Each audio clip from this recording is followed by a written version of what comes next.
ये है आरक्षण की पूरी टीम। जो स्क्रीन पर नजर आएंगे वो भी इस प्रमोशंस का हिस्सा हैं और जो पर्दे के पीछे रहते हैं और ज्यादातर नजर नहीं आते वो भी यहाँ हैं। बट लगता है हमारे इन डायरेक्टर साहब को सिर्फ पर्दे के पीछे रहना खास अच्छा नहीं लगता, इसीलिए प्रकाश झा बने रहते हैं सबके सामने और कैमरास का सबसे ज्यादा फुटेज खा जाते हैं।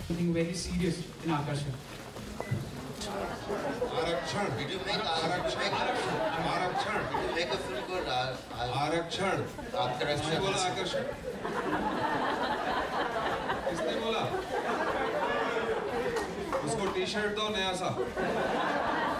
और बेचारे बाकी के एक्टर्स को नहीं मिल पाती इंपॉर्टेंस, इसीलिए इस बार आरक्षण के इस प्रमोशनल इवेंट में जब प्रकाश झा जी के अलावा बाकी की स्टार कास्ट आई तो सबने कुछ न कुछ ऐसा किया जिससे उन्हें मिल जाए थोड़ी बहुत लाइमलाइट। मुंबई के एक इंस्टीट्यूट में जब अपनी फिल्म का प्रमोशन करने पहुंची आरक्षण की टीम तो ये कॉलेज बन गया आरक्षण कॉलेज। सैफ अली खान ने यहाँ गिटार प्ले किया, दीपिका पादुकोण और प्रतीक ने किया डांस और जहां मनोज बाजपेयी ने संभाली एक्टिंग की क्लास वहीं बिग बी को मिला कॉलेज का प्रिंसिपल बनने का मौका।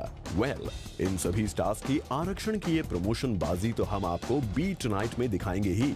सबसे पहले दिखाते हैं प्रकाश झा का भाषण। दरअसल प्रकाश जी सबको इतना समझाते हैं कि उन्हें शायद लगता है कि अगर वो प्रमोशंस में इतना नहीं समझाएंगे तो ऑडियंस को उनकी फिल्म शायद समझ ही नहीं आए।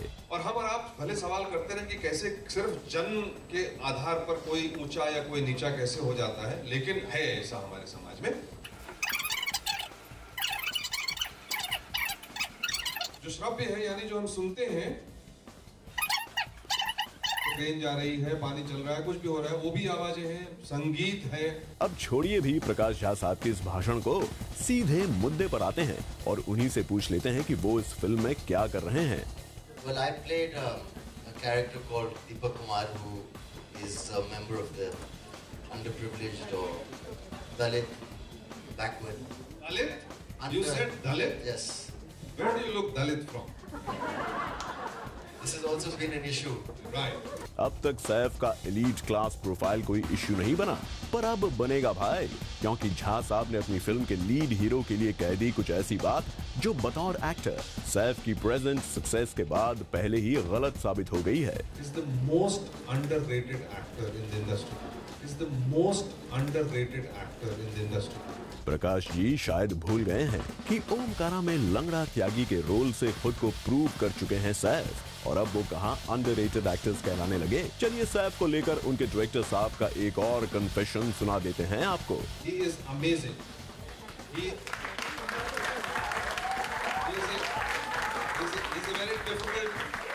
a very difficult guy to please. Very difficult guy to please. You know, he looks at everything and he's restless.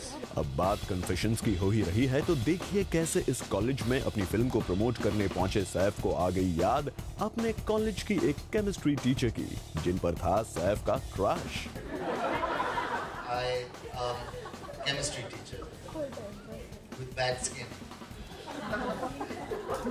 That's strange.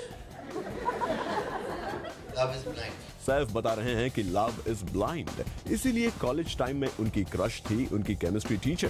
That's a very dairying confession Saif, लेकिन हमें तो लगता है कि आपका ये कन्फेशन तो और भी ज्यादा डेयरिंग है जो आपने लव के बारे में दिया है। बच के रहिएगा कहीं बेबो ना सुन ले आपकी ये बात। Love is blind. Love is blind. और रुद्रानी चटोराज, ज़ूम, मुंबई।